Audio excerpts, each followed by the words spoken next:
Capítulo 1. O começo de um século.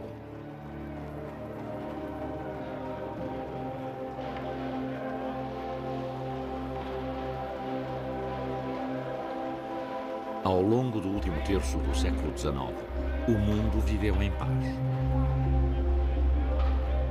Embora uma paz reduzida e instável, era paz.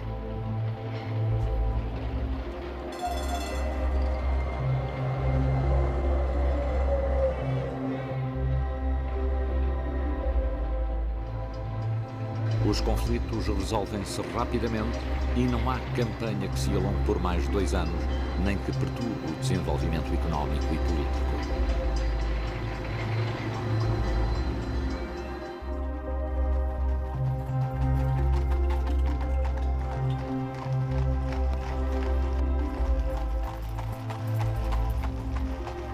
No entanto, no horizonte adivinhava-se uma instabilidade futura baseada no antagonismo económico, num momento histórico no qual a economia era a base das relações internacionais.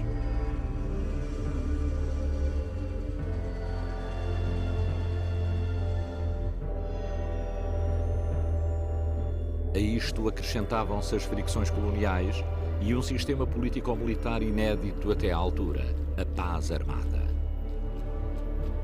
Este panorama incrementou rivalidades e receios, de tal forma que quando em 1898 Nicolau II fez um apelo ao desarmamento, a Alemanha chegou a dizer que tudo não passava de uma armadilha russa. O ultranacionalismo contribuiu para o desequilíbrio europeu de finais do século XIX. A Rússia falava do panslavismo, de russificar a Polónia, a Alemanha do pangermanismo, de germanizar a Lorena, região francesa que foi cedida em parte à Alemanha em 1871, semente de futuras discrepâncias. E na Itália ficou na moda um novo conceito, o irredentismo. Por sua vez, os Estados Balcãs tentavam organizar-se. Esta hipertrofia do sentimento nacionalista agravou os problemas que rebentaram em cheio no século XX. A Europa Central estava na véspera da ebulição provocada pela política anti-eslava da Áustria-Hungria na Boémia. O orgulho nacional, o chauvinismo, não demorou em deixar-se notar. A imprensa contribuiu para a excitação do estado de ânimo. O nacionalismo defendia-se desde trincheiras de papel e arsenal de palavras que, ao exagerar a bondade do próprio e a ridicularizar os outros, aqueceu o ambiente. Por sua vez, a ansiedade por conquistar novos mercados, característica do imperialismo económico, alimentou a intranquilidade e, no final do século XIX, todos pretendiam o mesmo, colocar os seus produtos e aceder a matérias-primas do mundo subdesenvolvido. A política ocidental esteve dominada por um complexo de superioridade relativamente ao resto do mundo.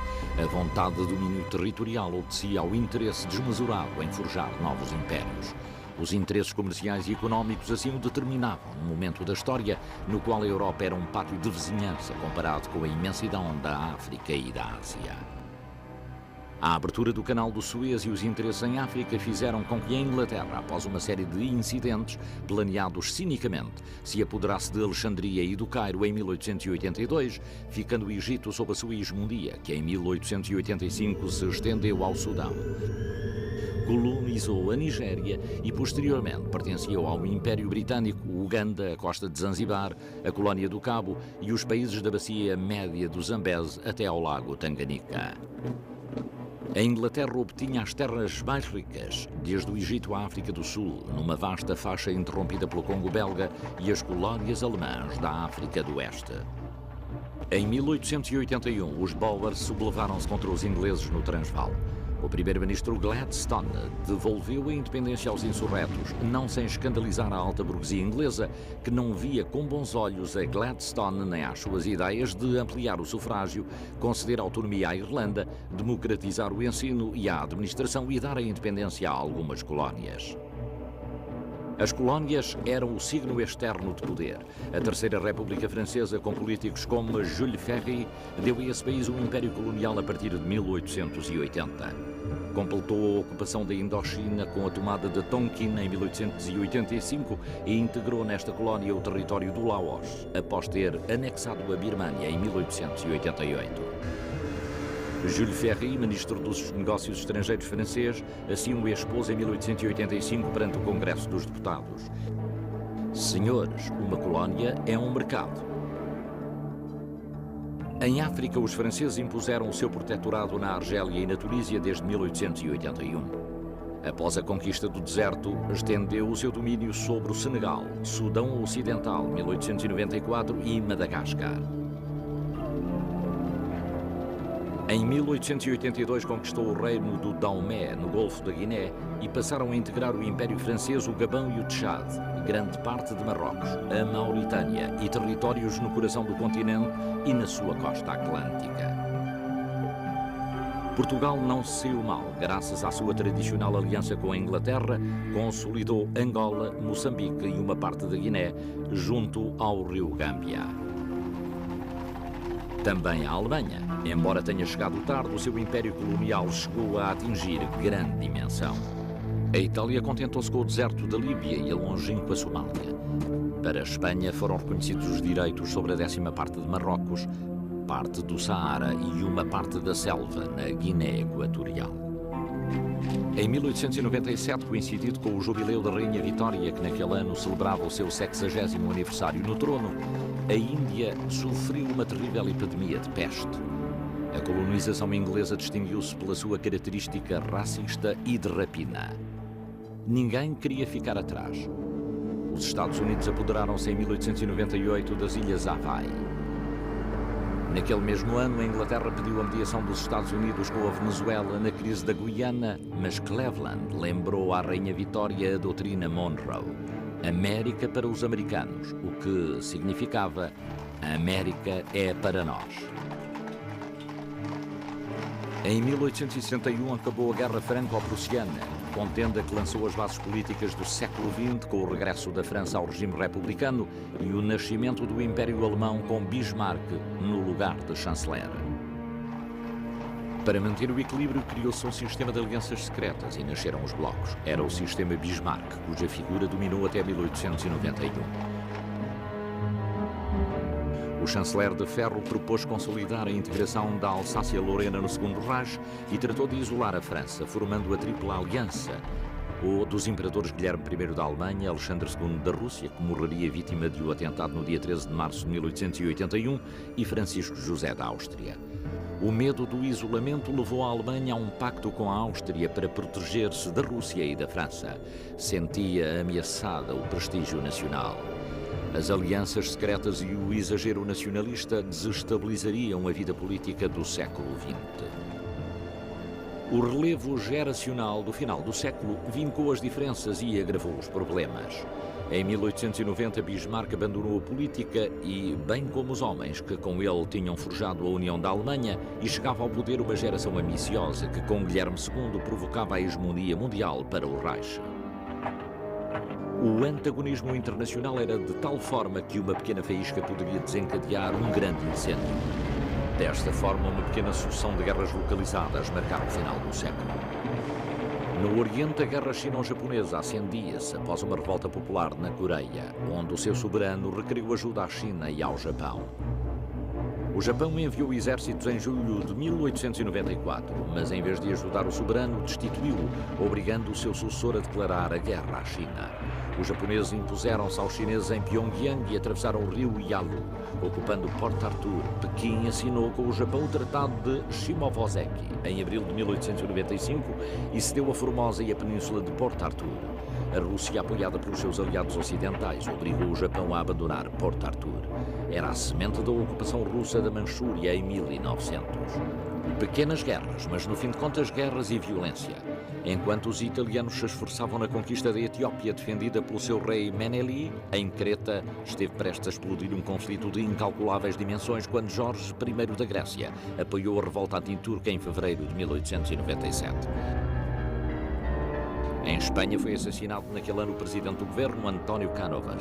A Guerra da América do Norte, após o afundamento do Maine na Baía de Havana, acabou com a vida confiante da restauração. O século iria acabar com o assassinato de Humberto I, rei de Itália, e com a subida ao trono de Vítor Manuel III. Os anos, que se estendem desde meados do século XIX ao início do século XX, foram cruciais. Naquele breve lapso de tempo mudou o mundo. Uma palavra fez protagonista da época: progresso, palavra mágica que tudo resumia. O comboio atingiu um desenvolvimento extraordinário. 500 000 de quilómetros de via rodeavam o mundo, tendo o seu auge disparado a economia e dinamizado a atividade comercial de países emergentes como o Canadá, cujo Canadian Pacific unia em 1876 o Atlântico e o Pacífico. A Rússia construiu o Transsiberiano em 1891 com um percurso de 7.500 quilómetros.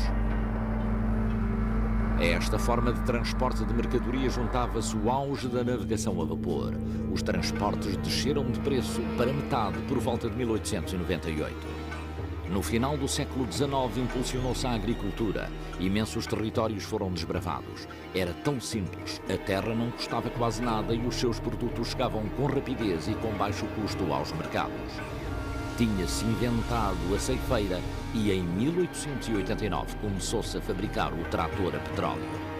Os empórios agrícolas americanos, a enorme produção da Rússia, comprou com o trigo as suas primeiras máquinas e instalou as primeiras fábricas.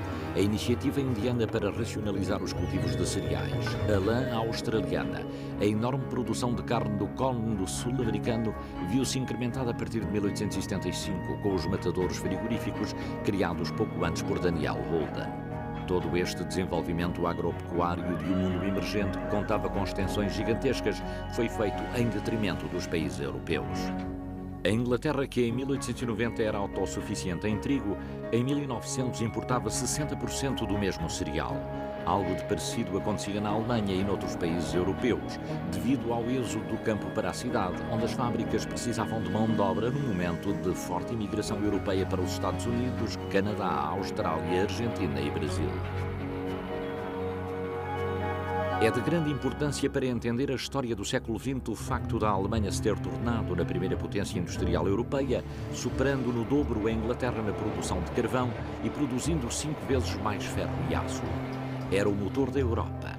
Também a França acelerou a sua maquinaria industrial. Em 1890 consumia 864 mil cavalos de vapor, em 1898 consumia mais 1 milhão. O desenvolvimento dos caminhos de ferro, que tinha de utilizar enormes quantidades de ferro e aço, provocou o auge da siderurgia. No final de 1890, a produção mundial era de 27 milhões de toneladas. Em 1899, duplicou. O mesmo aconteceu com o aço, facto que em 1890 levou a uma segunda revolução industrial. Surgiram novas indústrias baseadas na aplicação do motor de explosão, da eletricidade, da química. Nada voltaria a ser igual. Começava uma nova forma de colonização, a industrial e económica. Criou-se uma economia monetária que generalizou o crédito. Grandes instituições financeiras puseram na moda os bancos de depósitos e a grande empresa habituou-se a recorrer aos banqueiros. A partir de 1895, a economia mundial mudou.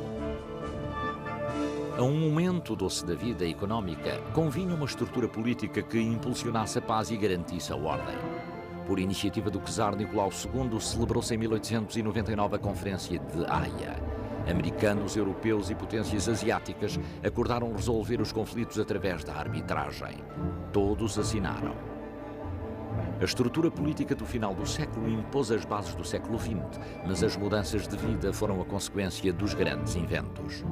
A técnica começou a decidir o destino do homem e os seus gostos, a satisfazer velhas necessidades e a criar outras. O sistema de venda a prestações facilitou o acesso de todos a tudo e a sociedade começou a superar diferenças de classe. As pessoas inclinavam-se por vestir de acordo com o padrão comercial que a publicidade expunha e a consumir os mesmos produtos. O homem engenhoso inventava coisas úteis. Edison e Marconi são o exemplo disso. A descoberta das ondas hertzianas por Heinrich Hertz em 1887 iria iniciar uma revolução nas comunicações. Hermann Oehlers criou os fundamentos da informática em 1880 com a sua máquina de cartões perfurados. E a primeira lâmpada elétrica via a luz em 1879. 2 anos depois, Edison, inventor da lâmpada incandescente, instalou a sua central elétrica da Peel Street. Nascia a primeira rua iluminada da história. 10 anos depois, fundou a General Electric Company. Em 1876, Alexander Graham Bell fez as primeiras demonstrações do telefone na Exposição de Filadélfia. Uma invenção que revolucionaria o mundo. Em 1878 instalou-se a primeira central telefónica em New Haven, Connecticut. À Europa chegou um ano depois. O desenvolvimento e a aceitação do telefone foi lento. Em 1885 só havia no mundo 70.000 assinantes. Em 1873 nasceu a máquina de escrever e desde então não houve ano nenhum sem invenção técnica ou científica transcendental. O submarino, a máquina fotográfica, a estereofonia, o automóvel, o dirigível, a esferográfica, o motociclo, o pneu, o cinema, a rádio, o teletipo. Uma chuva de genialidades transformou a vida e mostrou ao homem uma nova era. O físico Antoine Becquerel observou em 1896 que o urânio emite uma radiação ativa frente às placas fotográficas e descobriu a radioatividade. Louis Pasteur demonstrou que os micro-organismos eram a causa das doenças e Robert Koch isolou o bacilo da tuberculose. O mundo desportivo recuperou em 1896 um acontecimento procedente da Antiguidade Clássica, as Olimpíadas, iniciativa de Pierre de Freddy, barão de Coubertin. A primeira Olimpíada moderna realizou-se em Atenas com a assistência de 285 desportistas de 13 países. O beisebol consagrou-se como o desporto rei da América, conseguindo uma popularidade sem precedentes. O ténis começava a atrair as senhoras. Em 1884, o Maud Weston ganhou o primeiro campeonato de Wimbledon.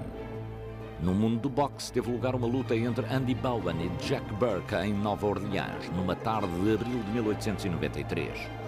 O combate durou 7 horas e os pugilistas acabaram mal. Mas a atração do momento foi o cinema. Thomas Edison imprimiu antes de ninguém uma película, embora as primeiras projeções públicas fossem levadas a cabo por Louis Lumière, com uma máquina que chamou cinematógrafo, acionada por uma manivela que passava 16 imagens por segundo. O impacto foi tremendo. No dia 28 de dezembro de 1894, 33 espectadores dispunham-se a ver a primeira projeção nas portas do Grand Café. O cinema começou por filmes ingênuos de 3 minutos de duração. Briga de crianças, saída de operários da fábrica Lumière, a chegada do comboio à estação. O menos importante era o assunto tratado. Aquele invento eternizava a ação do homem, registando a sua vida na película.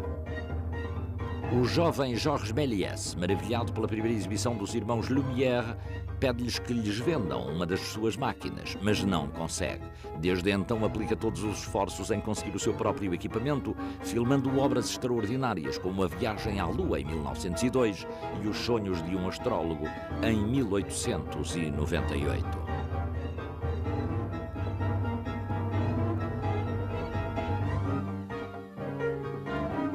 A pintura adquiriu tons sociais. Claude Monet, pioneiro do impressionismo, andava de um lado para o outro a pintar no campo. Degas pintava corridas de cavalos e bailarinas. A Renoir captava a impressão passageira e vibrante do momento fugaz. O impressionismo foi seguido do neo-impressionismo de Seurat, Signac, Toulouse-Lautrec e Van Gogh, o holandês que morreu consumido pelo seu delírio de luz e cor. É o momento sideral para impressionistas e simbolistas como Cézanne e Gauguin. Na Europa, em 1889, Gustave Eiffel construía a sua arrojada torre, construção extraordinária de 18.000 peças, montadas com 1 milhão de rebites, numa estrutura de 10.000 toneladas de peso, em mais de 312 metros sobre o solo de Paris. A arquitetura viu-se impulsionada a partir de 1892 por materiais de betão armado, eficaz em caso de incêndio, um dos temores da época. Os painéis de pré-fabricados ajudaram, a partir de 1888, a aligeirar o peso das construções. A Exposição Universal de Barcelona, inaugurada pela Regente Maria Cristina em 1888, mostrou ao mundo a pujança e vitalidade da vida espanhola. Um ano depois era inaugurada a Exposição Universal de Paris. O hemisfério americano viveu ao longo da segunda metade do século XIX um momento de formação. Entre 1870 até o início do século XX foram constituídos 15 novos Estados. Em menos de 30 anos a população duplicou, chegando aos 75 milhões. A chave da industrialização norte-americana foi o seu mercado interno, ampliado por ondas de imigrantes. Um mercado sem barreiras nem limitações alfandegárias, quase sem impostos. O Oeste, agricultor e criador de gado, aderiu ao Partido Democrata, bandeira da liberdade e do comércio.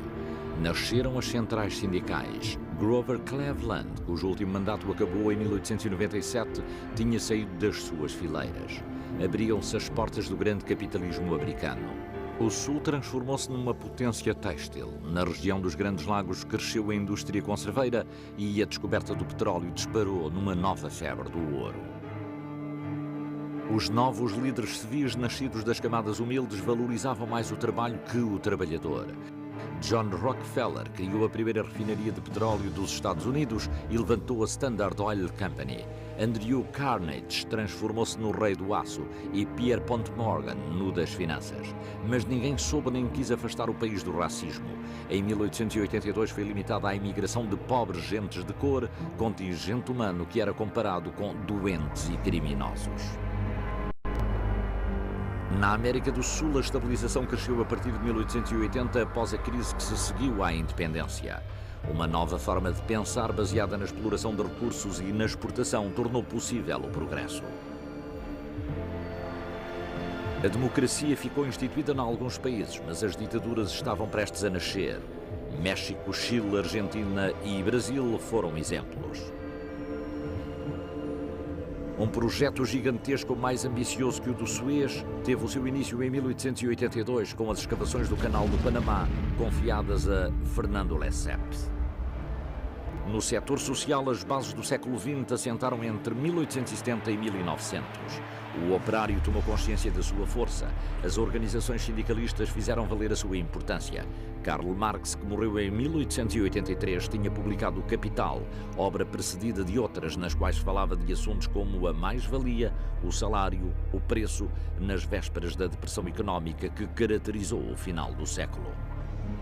Tudo ficava complexo e difícil. A política iria contar desde então com uma nova dimensão, a do proletariado, consciente de que, com a sua força, poderia acabar com governos e políticas.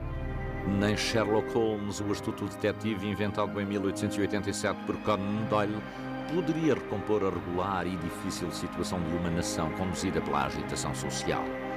Em 1877, Leon Tolstói tinha publicado Ana Karenina e Gerhard Hauptmann escrevia em 1892 Os Tecelões da Silésia, drama da Revolução Social que deixava adivinhar que o século XX seria o século das massas e que as desordens sociais iriam aumentar. As greves generalizaram-se inclusive nos Estados Unidos, onde era exigida uma jornada de 8 horas. Os trade unions ingleses, o mundo do trabalho, pediam mesmo em toda a Europa e o socialismo era difundido por todo o mundo. A Igreja, cuja extinção foi proposta por Marx, estava à altura do momento. Leão III, o Papa dos Operários, mostrou a sua inclinação social nas suas encíclicas. O seu longo e lúcido pontificado estendeu-se pelo último quartel do século XIX e decidiu-se por uma luta estéril para recuperar os Estados Pontifícios perdidos pelo seu antecessor, Pio IX. No entanto, soube restabelecer as relações entre os Estados modernos e o Papado. A estabilidade das moedas, a descida de preços, a subida do nível de vida, a possibilidade de emigrar e as boas perspectivas industriais fizeram que, no geral, os últimos anos do século XIX fossem de bonança, embora latejasse a semente da discórdia atiçada pelas ambições territoriais, a rivalidade económica e a luta pelos mercados. Mas a prosperidade era um pouco fictícia. A classe média vivia bem à custa da classe baixa. O desenvolvimento industrial favoreceu o capitalista, o empresário, o acionista. A concentração industrial provocou a massificação nos subúrbios. O operário desprezou o rico e o patrão e sonhava com a revolução. Terminava o século XIX ou começava o século XX? Como distinguir se o horizonte era iluminado pelos primeiros raios do amanhecer ou as últimas luzes da tarde?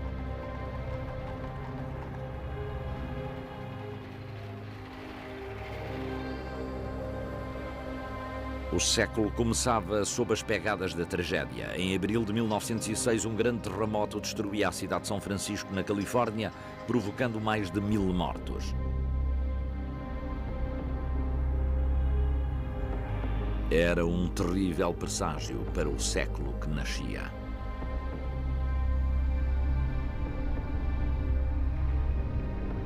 Estavam certos os temores expressos por McLuhan. O século XIX foi o século da reflexão e do bom senso. O século XX será apresentado com os avisos irredutíveis da tragédia, onde os homens estavam destinados a um enfrentamento contínuo.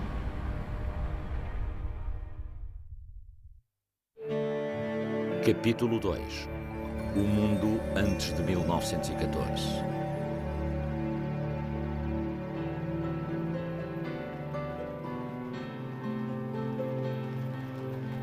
Nos primeiros meses de 1900 teve lugar um eclipse.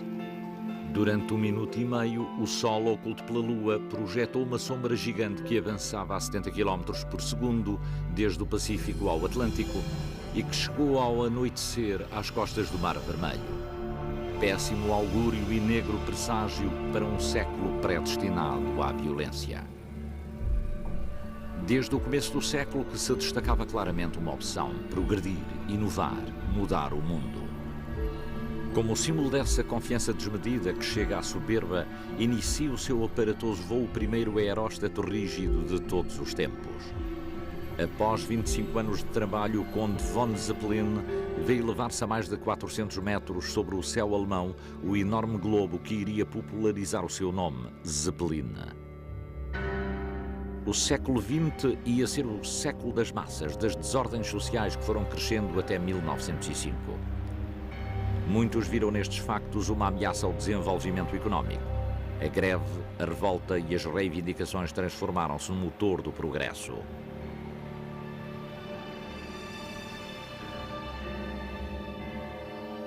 No entanto, os grandes feitos sociais, as agitações, estendem-se desde a Argentina à Inglaterra. No Chile é fundada a Federação Operaris e na Argentina nasce uma Confederação Regional Operária. A Colômbia inaugura os seus primeiros sindicatos. Em Espanha, a greve geral de 1902, provocada pelos anarquistas, aumentou a conflituosidade e quebrou a paz social. A violência fez com que o exército saísse à rua em Barcelona e interrompesse as garantias constitucionais. Houve mortos e detenções. A questão social foi o problema permanente até ao início da Grande Guerra. Em 1903 morre o Papa Leão XIII, que em 1900 já se tinha apercebido de que as grandes diferenças sociais e económicas transportavam a semente da discórdia. Foi o Papa dos Operários, da encíclica Rerum Novarum, onde exortou o mundo a ajudar os mais desfavorecidos, a escutar o mundo proletariado. O movimento sufragista, herdeiro dos movimentos feministas de meados do século XIX, pediu o direito de voto feminino, que se obteve parcialmente em 1918 no Reino Unido. A mulher entrou na universidade. Na Itália, o anarquista Bresci tinha disparado sobre Humberto I em Monza.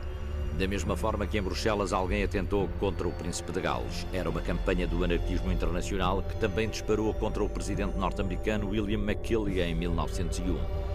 Cuja intenção era acabar da mesma forma com os soberanos da Inglaterra, Espanha, Áustria, Portugal e Rússia. A sua morte inesperada e trágica levará à presidência de Theodore Roosevelt, que seguiu a política imperialista do seu antecessor. Também morre em 1901 a Rainha Vitória e com ela uma forma de fazer política.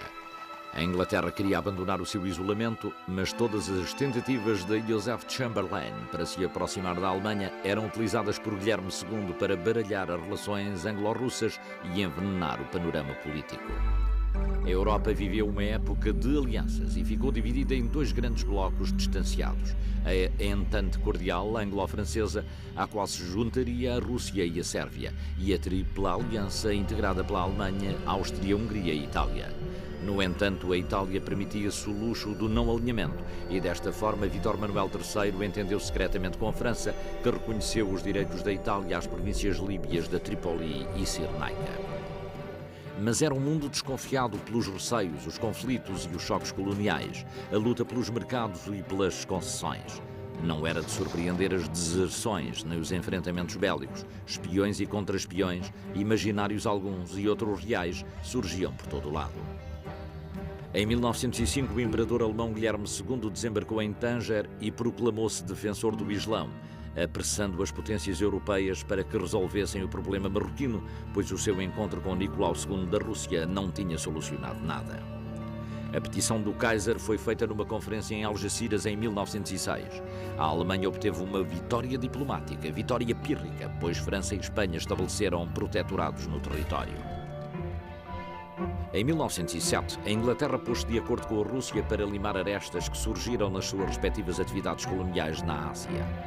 A Rússia reconheceu os direitos da Inglaterra no Afeganistão e no Golfo Pérsico, e russos e ingleses ficaram de acordo em deixar o Tibete em paz.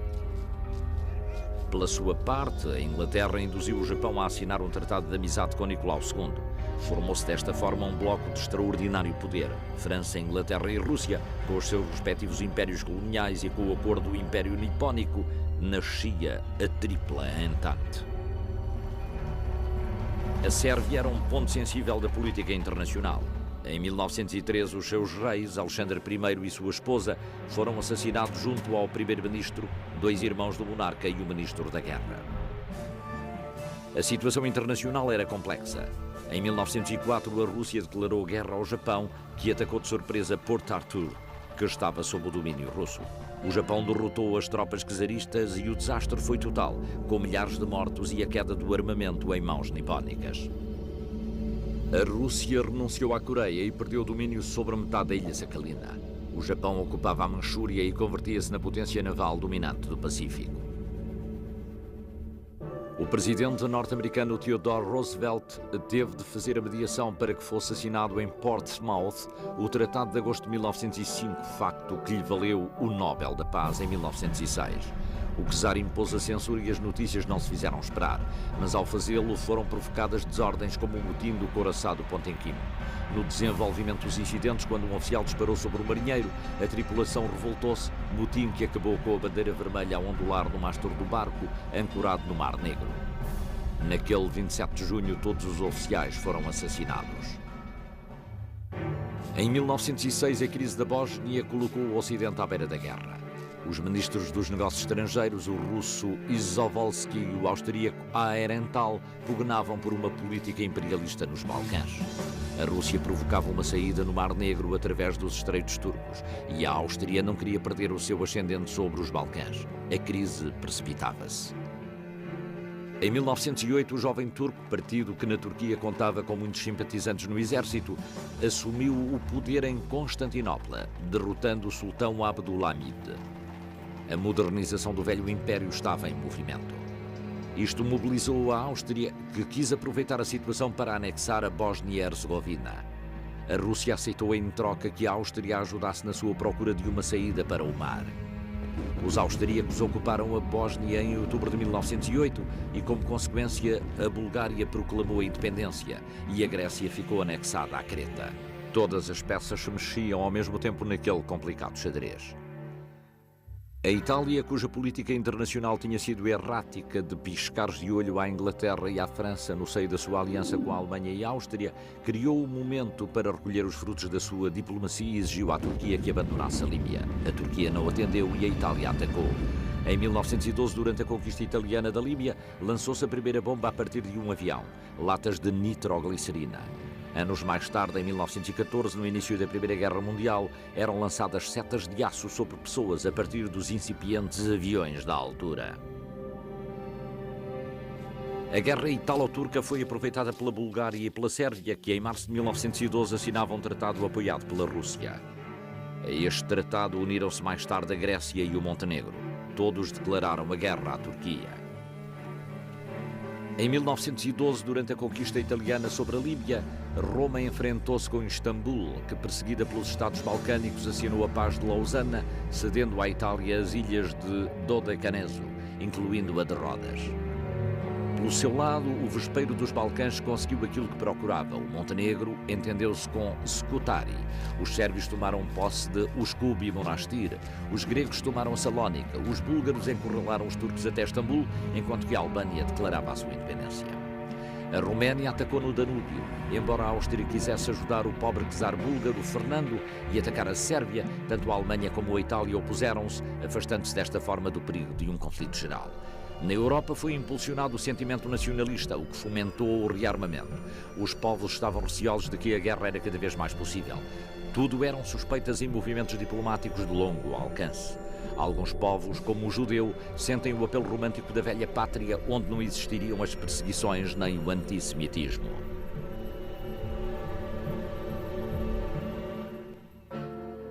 Um jornalista judeu-austríaco, Theodor Herzl, escreve em 1902, depois de ter uma entrevista com o sultão da Turquia, o seu livro Base do Sionismo, Alte Neuland, Velha Nova Pátria, e convida os seus correligionários a emigrar para a terra dos seus ancestrais, Israel, onde o filólogo Eliezer Ben Yehuda está já a preparar a sua gramática do hebraico moderno para que, na altura da chegada dos imigrantes, possam iniciar a aprendizagem da língua bíblica.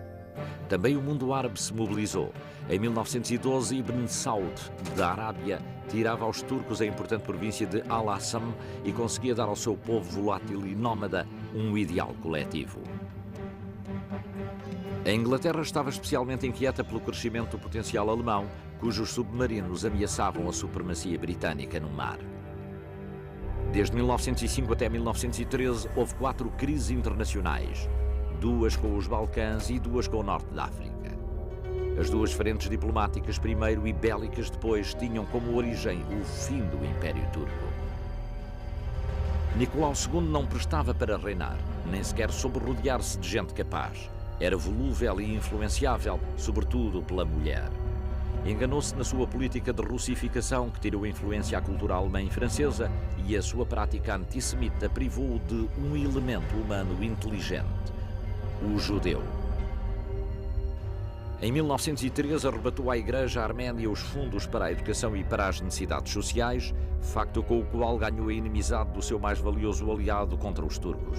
As manifestações estudantis de 1900, às quais se uniram em muitos casos os operários fabris, em vez de serem acalmadas com medidas inteligentes e com diálogo, foram reprimidas pelos cavaleiros cossacos.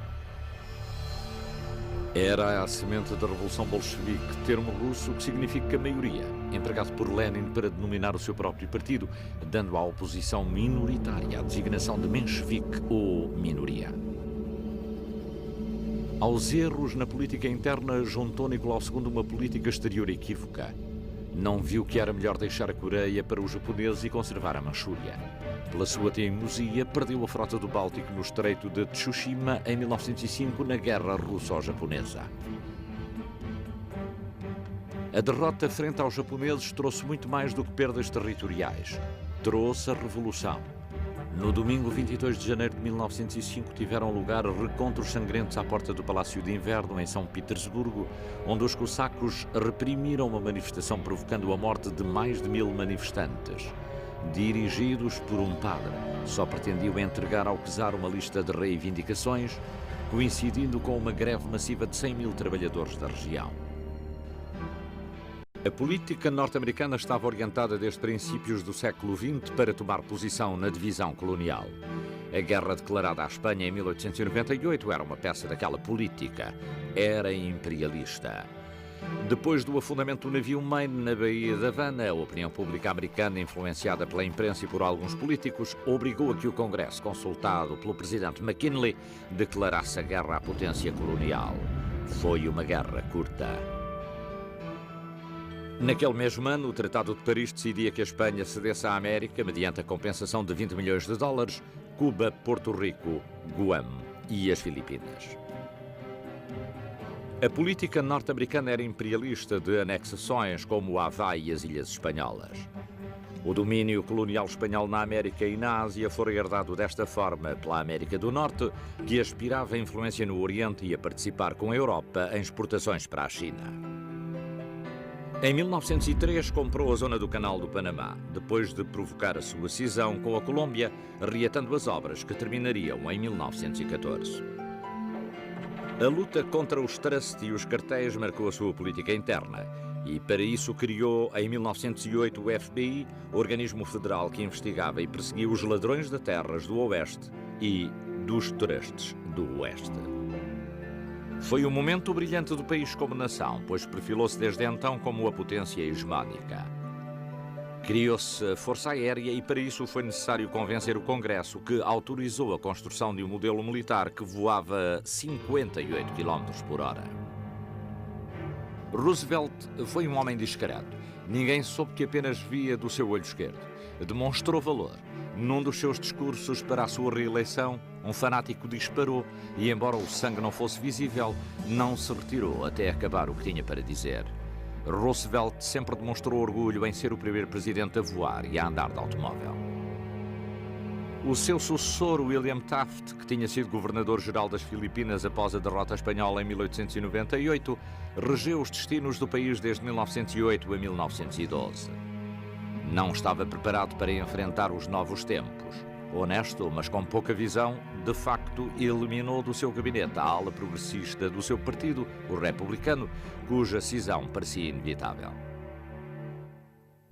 O lendário oeste de Buffalo Bill e Mae West desaparecia lentamente. Em fevereiro de 1909 morreu o último grande chefe Apache Jerónimo, que tinha mantido em alerta as tropas americanas.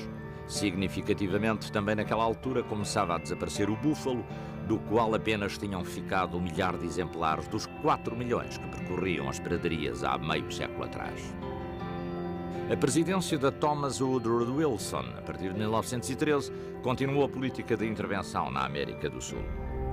No México, o levantamento de 1910 contra o presidente Porfirio Díaz inicia a revolução, chefiada por Francisco Madero, líder da oposição, com o apoio de Emiliano Zapata e Pancho Villa, chefes dos descamisados.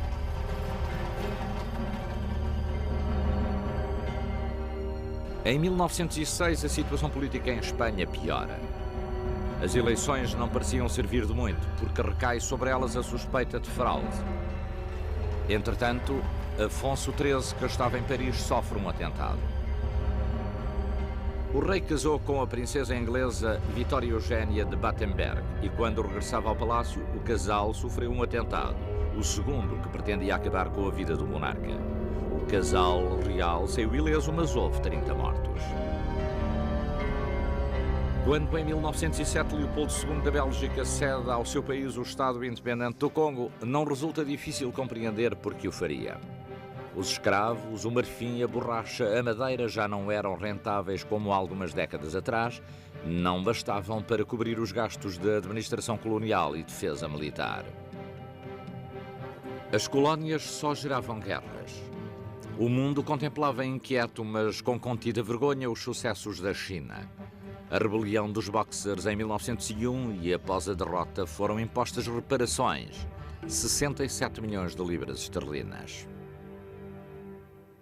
Em 1901, concedem-se os primeiros prémios Nobel. O rei da Suécia e o parlamento norueguês fazem a entrega dos galardões ao alemão Wilhelm Röntgen por inventar os raios-x. Em 1905, o judaico Albert Einstein argumentava que no mundo não há um ponto fixo de referência para medir as distâncias, o que significava a primeira lei da relatividade.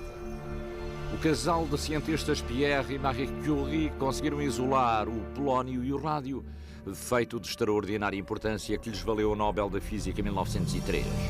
Em 1911, Marie Curie recebeu também o Nobel da Química por determinar a natureza do rádio. Freud começa a sua psicanálise de Dora e publica a interpretação dos sonhos, sendo abordada pela primeira vez a complexidade psíquica na história da medicina. Floresce a psiquiatria e os trabalhos sobre os transtornos mentais proliferam.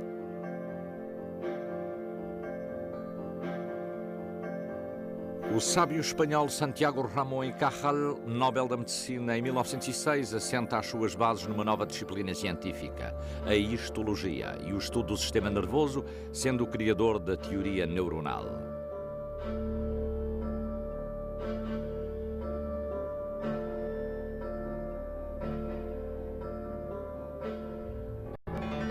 O século começa com as segundas Olimpíadas da história moderna, as de Paris. O desporto atingia um interesse invulgar. Cria-se a Taça Davis e é fundada a União Ciclista Internacional, ao mesmo tempo que se ultrapassam muitos recordes. A mulher incorpora-se de forma ativa na prática dos desportos e, inclusive, destaca-se em alguns, como o golfe. Em 1904 celebraram-se as Olimpíadas em St. Louis, no Missouri. Em 1908 celebram-se em Londres as quartas Olimpíadas, após a Itália ter renunciado a organizar os Jogos. 1900 é o ano da Exposição Universal de Paris. Mais de 50 milhões de pessoas desfilaram pelos seus pavilhões. Nada causou tanto assombro como o cinematógrafo, a eletricidade e a Art Nouveau. Perante os assombrados olhos dos visitantes, exibiu-se um filme no qual, pela primeira vez, a imagem e o som estavam sincronizados. projetou-se um fragmento de Hamlet na voz de Sarah Bernhardt. Na Inglaterra de 1903, Edwin S. Porter apresentou o seu filme The Great Train Robbery, que, segundo alguns, é o início da arte e da técnica cinematográfica. O cinema tinha começado a caminhar. Em 1908, Blackton, Cote, Cole, Maxey e Sullivan tornaram possível a transposição de desenhos de papel ao filme e nasciam os desenhos animados. Disney só começaria a fazer as suas primeiras curtas-metragens em 1922. O carro foi objeto de melhorias. Em 1903 apareceram os para-brisas, o para-choques em 1905 e um ano depois o espelho retrovisor. Começa a transformar-se no melhor amigo do homem e da sua acompanhante. Uma das grandes mudanças do século foi o crescimento demográfico urbano que congestionou as cidades. Para sair ao encontro das novas necessidades de transporte, foi inventado o táxi. O primeiro surgiu em Paris em 1904. É também a época dourada do elétrico, transporte rodeado de uma luz romântica onde os escritores, pintores e fotógrafos situavam as suas histórias de amor. Apareceram os primeiros arranha-céus e as luzes de neon começavam a substituir as lâmpadas de incandescência nos anúncios. A rua fica mais animada e ordenar a labiríntica agitação não era fácil. De forma quase natural nasceram os semáforos. O primeiro utilizou-se em Cleveland, na esquina da Rua 105 com a Avenida Euclide, em agosto de 1914. 4 anos depois, foi introduzido em Nova Iorque, já com as 3 cores atuais. Naquela cidade tinha sido inaugurada em 1913 a Estação Central, a maior do mundo. 32 hectares num recinto onde circulavam 143 vagões, enquanto que pelas passadeiras subterrâneas se tinha acesso aos hotéis e aos serviços das suas redondezas. O transporte era uma prioridade à qual as nações avançadas davam importância.